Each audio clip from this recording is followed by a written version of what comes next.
तो आज के इस वीडियो में ट्रेडिंग के एक ऐसे एक्सपेक्ट के बारे में हम लोग बात करने वाले हैं जो कि मोस्ट इंपॉर्टेंट है। तो how to build a strong trading plan, क्योंकि अगर विदाउट ट्रेडिंग प्लान आप ट्रेडिंग करते हो तो आपके ट्रेडिंग के रिजल्ट का कोई माय बाप नहीं है। बहुत जल्द आप मार्केट से लॉस देके बाहर हो जाएगा। बट अगर आप एक प्रोफेशनल ट्रेडर बनना चाहते हो तो प्रोफेशनल ट्रेडर की तरह आपको ट्रेड करना होगा, जिसके लिए आपके पास एक स्ट्रॉन्ग ट्रेडिंग प्लान का होना बहुत इंपॉर्टेंट है। तो आज के इस वीडियो में मैं आपको बताऊंगा कि आप अपने लिए एक स्ट्रॉन्ग ट्रेडिंग प्लान कैसे डेवलप कर सकते हो। तो सबसे पहली बात कि ट्रेडिंग प्लान का नीड क्यों है।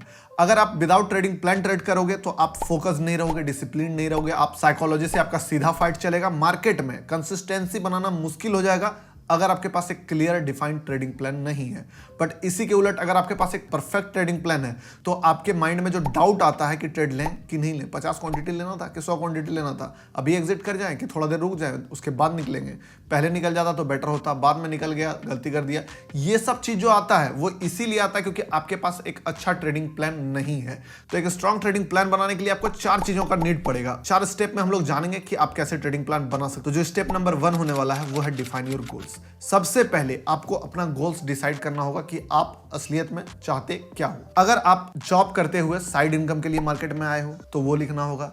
अगर आपके पास समय बहुत है, आप फुल टाइम ट्रेडिंग के लिए आए हो मार्केट में बट कंसिस्टेंट इनकम चाहते हो मार्केट से, लिखना होगा। जो भी आपका एक्सपेक्टेशन है मार्केट के प्रति, जो भी आप मार्केट में अचीव करना चाहते हो अगले 1 साल में, 2 साल में, 5 साल में, वो सारी चीजों को लिखना है। मे भी हो सकता है आप एक सर्टेन अमाउंट कमाना चाहते हो, किसी को मिलियनर बनना है, कोई करोड़ कमाना चाहता है, कोई लाख रुपया महीना कमाना चाहता है ट्रेडिंग से। जो भी आपके माइंड में आता है उस चीज को पहले लिखो। पहला स्टेप कंप्लीट होने के बाद हम लोग दूसरे स्टेप में पहुंचेंगे जहां पे आपको मार्केट डिसाइड करना है अपने अकॉर्डिंग।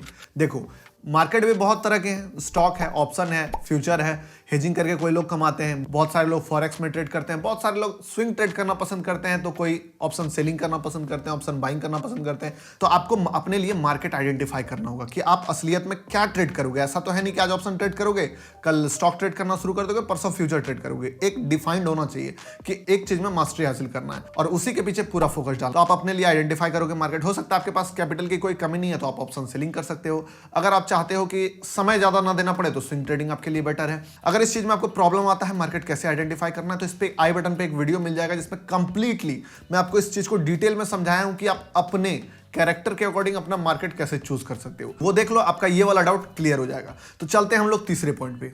अब आपका गोल डिफाइन हो चुका है, आप मार्केट भी चुन लियो अपने लिए कि मैं यही ट्रेड करूंगा। अब बारी आती है एक परफेक्ट स्ट्रेटजी की। देखो कोई भी स्ट्रेटजी परफेक्ट नहीं होता है। आपको ट्रेड करोगे, उस चीज को मॉडिफाई करोगे, धीरे धीरे एक सर्टेन लेवल पे जाके वो परफेक्ट हो जाएगा। बट एक बात और कि मॉडिफाई करने के चक्कर में बहुत लोग एक और मिस्टेक कर देते हैं कि ट्रेडिंग स्ट्रेटजी को मॉडिफाई करते रहते हैं। उससे एक और बड़ा प्रॉब्लम ये आता है कि हर एक स्ट्रेटजी का एक लूजिंग पीरियड होता है, एक साइडवेज पीरियड होता है, एक विनिंग पीरियड होता है। हो सकता है आप उस ट्रेडिंग के विनिंग पीरियड को बर्बाद कर दो उस स्ट्रेटजी में मॉडिफिकेशन करके। तो बेटर है उससे अच्छा कि आप पूरे प्लान को ओवरऑल देख के एडजस्टमेंट करो, बट अपने स्ट्रेटजी को बार बार मॉडिफाई नहीं करना है। लेकिन शुरुआत में कुछ दिन जब आप स्ट्रेटजी बिल्ड करोगे उस समय आपको मॉडिफिकेशन करना होगा। मे भी हो सकता है आप इंडिकेटर बेस्ड ट्रेडिंग करना चाहो, मूविंग एवरेज के क्रॉसओवर पे एंटर करोगे, मूविंग एवरेज के क्रॉसओवर पे एग्जिट करोगे। मे भी हो सकता है आप किसी कैंडल के बनने का इंतजार करोगे कि एक इनसाइड कैंडल का ब्रेकआउट आएगा तो मैं बाय करूंगा, इनसाइड कैंडल का ब्रेकडाउन आएगा तो मैं सेल करूंगा, सेम उसी टाइप से एग्जिट करूंगा। अब जो स्ट्रेटजी भी है वो भी आपके पर्सनैलिटी को सूट करने वाला होना चाहिए, क्योंकि अगर आप एक मोमेंटम ट्रेडिंग करते हो, अगर आप बहुत ज्यादा इम्पेशेंस हो और आप लेने चलोगे लॉन्ग टर्म वाला ट्रेड तो दिक्कत होगा। तो आपका जो भी कैरेक्टर है, आपका जो पर्सनैलिटी है, वो वीडियो देख के पता चल जाएगा। उसके अकॉर्डिंग आप अपने लिए ट्रेडिंग में स्ट्रेटजी ढूंढ सकते हो।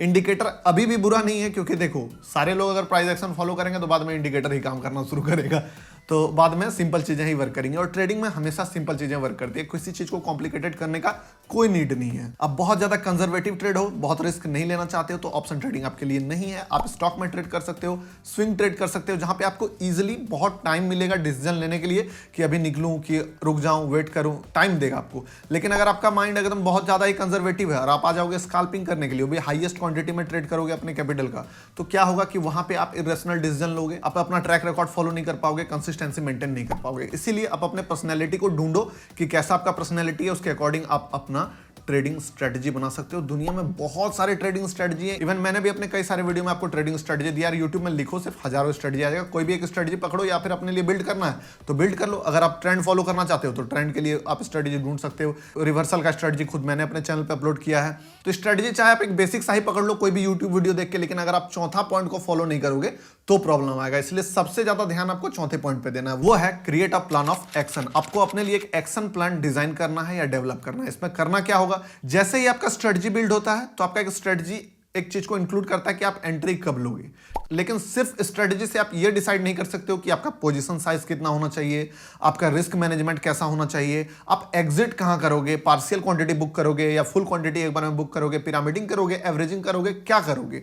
तो उसके लिए प्लान ऑफ एक्शन का होना बहुत इंपॉर्टेंट है। आपके पास क्लियर डिफाइंड गोल होना चाहिए कि मैं एंट्री कब करूंगा, मैं एग्जिट कब करूंगा, मेरा पोजीशन साइज कितना होगा। ये नहीं कि अभी सोच के गए हो मार्केट में कि 50 क्वांटिटी और वहां जाके 200 ले रहे हो, फिर सोच रहे हो कि यार 200 लें कि 50 लें।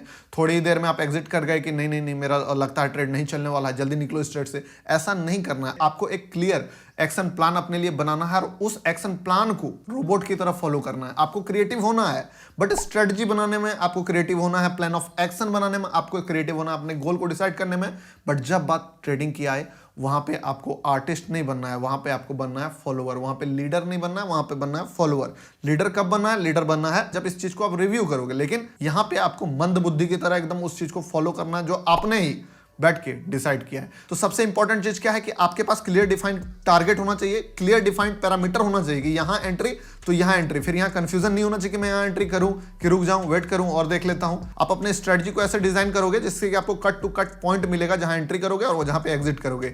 उसके बाद कितना का रिस्क लेना है कैलकुलेट करके, सब चीज पहले से प्री डिटरमाइंड होना चाहिए ताकि समय पर आपको कंफ्यूजन नहीं हो कि 50 क्वांटिटी लेंगे 100 क्वांटिटी लें। पोजीशन साइज क्लियर होना चाहिए, एंट्री क्लियर होना चाहिए, क्लियर एग्जिट होना चाहिए, पार्शियल पॉइंट अगर बुक करना है वो भी क्लियर होना चाहिए। अब जो पांचवा पॉइंट है जो कि इंक्लूड मैंने नहीं किया था पॉइंट्स में, बट आपके लिए बहुत इंपॉर्टेंट है, वो है इसको ट्रैक करना, इसको रिव्यू करना। ये चारों चीजों पे जब आपने काम कर लिया, आपने आपका गोल डिसाइड किया, आपने अपने आप को पहचाना, आपने अपने लिए मार्केट ढूंढा, आपने स्ट्रेटजी भी बिल्ड किया, आपने प्लान ऑफ एक्शन भी बिल्ड किया, बट चीजें एक बार में परफेक्ट नहीं होंगी, कभी नहीं होती है, किसी का नहीं होता है। आपको उस चीज को रिव्यू करना है डेली, वीकली एंड मंथली, और उसके अकॉर्डिंग जो इंपॉर्टेंट चेंजेस आपको लगे कि इसमें जरूरत है, हो सकता है आप ज्यादा क्वांटिटी साइज ले रहे हो तो वहां पे आपको जाके उस चीज को कम करना है। हो सकता है आप कम क्वांटिटी साइज ले रहे हो, आपका पोजीशन साइज कम होता है, उसको करना। आपको हो सकता है ऐसा फील हो कि अगर मैं हाफ क्वांटिटी एग्जिट कर दूं तो मेरा ज्यादातर ट्रेड प्रॉफिट में होगा, तो आपको हाफ क्वांटिटी एग्जिट करना है। हो सकता है आपको ऐसा फील आए कि मैं अपने एक्शन प्लान को फॉलो नहीं कर रहा हूं, मैं समय से पहले एंट्री कर लेता हूं या फिर समय से पहले एग्जिट कर लेता हूं, तो उस चीज को रिव्यू करके अपने जर्नल में लिखना है और उन चीजों को आगे से रिपीट नहीं करना। लेकिन एक बात याद रखो, कभी भी अपने स्ट्रेटजी को मॉडिफाई मत करो कि प्रॉफिट नहीं हो रहा मॉडिफाई कर देते हैं। वहां पे आपको कॉशियस होना है। ये बहुत ही थिन लाइन है कि अपने ट्रेडिंग प्लान को मॉडिफाई करना है या अपने स्ट्रेटजी को डिफाइन करना है। स्ट्रेटजी डिसाइड करते समय जितना ज्यादा बैक टेस्ट कर सकते हो कर लो, जितना ज्यादा आर्टिस्टिक अप्रोच रख सकते हो रख लो, जितना ज्यादा क्रिएटिव होना है हो लो। लेकिन एक बार जब स्ट्रेटजी बना लिया और वो स्ट्रेटजी एक्चुअल में आपको दिख रहा है कि वो स्ट्रेटजी अच्छा है, तो उसको ब्लाइंडली फॉलो करो, उस पर दिमाग मत लगाओ। तभी उसका जब विनिंग पीरियड आएगा तब उसका फायदा उठा पाओगे, और लूजिंग पीरियड में भी आपको देना ही पड़ेगा पैसा। आपको नहीं पता है कौन सा ट्रेड चलने वाला है, आपको नहीं पता है कौन सा ट्रेड नहीं चलने वाला है। आप ट्रेड लोगे, चलेगा तो प्रॉफिट होगा, नहीं चलेगा तो स्टॉप लॉस जाएगा। वीडियो अच्छा लगा तो लाइक करो video. Thank you for watching दोस्तों, मिलते हैं किसी नेक्स्ट इंपॉर्टेंट वीडियो में, तब तक के लिए बाय।